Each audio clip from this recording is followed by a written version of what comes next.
اگر میں کسی کو مدد کرتا ہوں اور اگر وہ شخص مجھے جانتا نہیں ذاکر کیسا دکھتا ہے، مثال کے طور پہ شری لنکا میں ایک اسٹوڈنٹ کو مدد کرتا ہوں، روز 10,000 روپے بھیجتا ہوں، اس کو پتا نہیں ذاکر کے ساتھ کیا کرتا ہے، وہ کاکروچ بناتا ہے، کاکروچ، اور روز صبح کو بولتا ہے ذاکر شکریہ۔ جب مجھے پتا چلے گا اس نے مجھے کاکروچ بنایا، کیا مجھے خوشی ہوں گی؟ بھلے وہ مجھے کچھ خالی دل میں کہتا تھا ذاکر شکریہ کافی ہے، شکریہ نہیں بھی کہتا تھا چل جاتا تھا، لیکن مجھے کاکروچ بنایا، انسان سے کاکروچ بنایا۔ مجھے فرق پڑے نہ پڑے، وہ تو بیوقوف بن رہے نا، کیسا بیوقوف انسان ہے۔ مجھے بھلے فرق نہ پڑا، میں دیالو، جان دینا مجھے کاکروچ میں کیا فرق پڑا، میں بولوں گا کیا بیوقوف انسان ہے، کیا بیوقوف انسان ہے کہ کاکروچ کے سامنے جھک رہا ہے۔ تو اسی طریقے سے خدا نے ہر مذہبی کتاب میں دکھایا ہوا ہے کس طریقے سے اس کی عبادت کرے، کس طریقے سے اس کی بات مانے۔ ہم آتے ہیں اور اپنے طریقے سے سوچنے لگتے ہیں انرجی از گاڈ، کہاں نہیں لکھا انرجی از گاڈ؟ آپ نے بالکل آپ کے سوال کا جواب خود آپ نے دیا۔ آپ نے ایک مثال دی کہ ہندو لوگ کہتے ہیں نمستے، نمستے کا لفظ کدھر سے آتا ہے؟ آپ کو شاید پتا ہوگا، نمستے آتا ہے ادم نممے سے۔ ادم نممے مطلب میں آپ کے سامنے جھکتا ہوں، میں آپ کی عبادت کرتا ہوں، برابر؟ ادم نممے، آپ کہنا چاہتے میں آپ کے اندر ایشور کی عبادت کرتا ہوں۔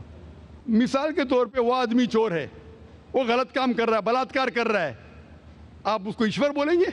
آپ ایشور کو اتنا گھٹیا سمجھ گئے؟ وہ بلاತ್ಕಾರ کرنے والے انسان کو بولتے ہیں آپ ایشور ہے۔ اس سے بھائی چارگی بڑھیں گی نہیں گھٹیں گی۔ وہ بلاತ್ಕಾರ کرنے والے کو، وہ چور کو، وہ ڈاکو کو میں ایشور مان رہا ہوں، اس کے سامنے جھک رہا ہوں۔ اللہ کو کیوں گالی دے رہے، ایشور کو کیوں گالی دے رہے، خدا کو کیوں گالی دے رہے؟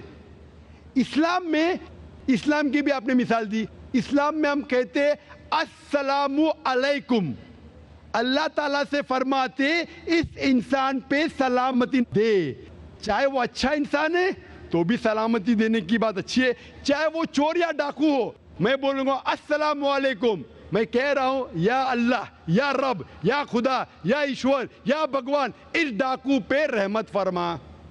کچھ بری بات ہے؟ نہ میں اللہ کو گالی دے رہا ہوں، اس کے لیے دعا دے رہا ہوں کہ تو غلط کام چھوڑ اور صحیح راستے پہ آ۔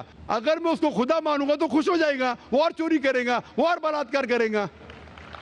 کوئی بھی دھرم میں ہی نہیں سکھاتا، یہ دھرم کے ماننے والے اپنی خود کی ایجاد کرتے ہیں، اسے کہتے ہیں انوویشن، بدعت۔ جس طریقے سے خدا نے سکھایا ہے کہ اس کی عبادت کرے، اسی طریقے سے ہمیں کرنا چاہیے۔ تبدیلی لائیں گے، ہم سمجھ رہے ہیں کہ بھائی چارہ بڑھے گا، بھائی چارہ نہیں بڑھے گا، بھائی چارہ گھٹے گا۔ لیکن اگر میں آپ سے کہوں گا اوتار سنگھ السلام علیکم، میں اللہ سے دعا کرتا ہوں کہ آپ پہ سلامتی ہو، آپ پہ امن ہو، آپ مجھے بولو اس سے بھائی چارہ زیادہ بڑھے گا یا کہنے سے بھائی میں آپ کو ایشور مانتا ہوں اور پھر آپ کی بات نہیں مانوں میں؟ پھر اگر آپ مجھے بولیں گے چلو بھائی شراب پینے چلو، چلو بھائی لڑکی کے ساتھ رات گزاریں گے، تو میں کیا بولوں گا؟ میرے بھگوان مجھے بلا رہا ہے۔ تو یہ کہنا السلام علیکم مطلب میں اللہ سے دعا کرتا ہوں کہ یہ انسان کے اوپر سلامتی ہو۔ اچھا انسان پہ بھی سلامتی کہنا اچھی بات ہے، برا انسان پہ بھی سلامتی کہنا اچھی بات ہے۔ تو اس طریقے سے اسلام میں جو گریٹنگ ہے اس سے کسی کو نقصان نہیں ہوتا ہے، نہ it is hypocrisy, it is the best way of بھائی چارہ۔ اور قرآن میں کہا گیا ہے سورہ نساء میں، سورہ نمبر 4 آیت نمبر 86 میں 86، وَإِذَا حُيِّتُمْ، مطلب اگر کوئی آپ کو سلام دیتا ہے تو آپ اس سے اچھا سلام دو، کم از کم اس جیسا، کیونکہ اللہ تعالیٰ حساب رکھتا ہے۔ مطلب اگر آپ السلام علیکم کہیں گے مجھے کہنا چاہیے وعلیکم السلام ورحمۃ اللہ۔ اگر آپ کہیں گے السلام علیکم ورحمۃ اللہ، میں کہوں گا وعلیکم السلام ورحمۃ اللہ وبرکاتہ، اور بہترین ہونا چاہیے یا کم از کم یکساں۔ آپ کہیں گے السلام علیکم، میں کہوں وعلیکم السلام، الفاظ وہی ہے لیکن دل سے آ رہا ہے وعلیکم السلام، اس میں بھی جذبہ زیادہ ہے، یہ بھی بہترین ہے۔ تو قرآن میں لکھا ہے کوئی بھی آپ کو سلام کرتا ہے اس سے بہترین سلام دو، یا اس سے بہتر نہ کر سکو، کوئی کہا السلام علیکم ورحمۃ اللہ وبرکاتہ، کم از کم اتنا دو، وعلیکم السلام ورحمۃ اللہ وبرکاتہ۔ یہ تعلیمات قرآن میں، اس سے بھائی چارہ بڑھتا ہے۔ تو غلط طریقے سے عبادت کرنا جو وید کے خلاف ہے، قرآن کے خلاف ہے، بائبل کے خلاف ہے، گرنتھ کے خلاف ہے، وہ کرنے سے بھائی چارہ نہیں بڑھے گا بلکہ گھٹے گا۔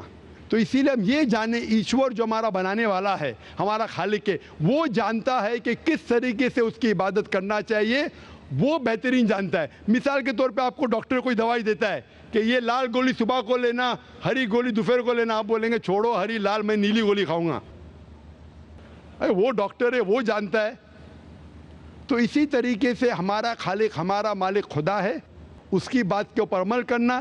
اسی لیے جو انسان خدا کی باتوں پہ عمل کرتا ہے اسے کہتے ہیں اسلام، مطلب submit, he is called as a Muslim. تو جو کوئی اللہ کے مطابق چلتا ہے اسے کہتے ہیں person who submits his will to God. Hope that answers the question.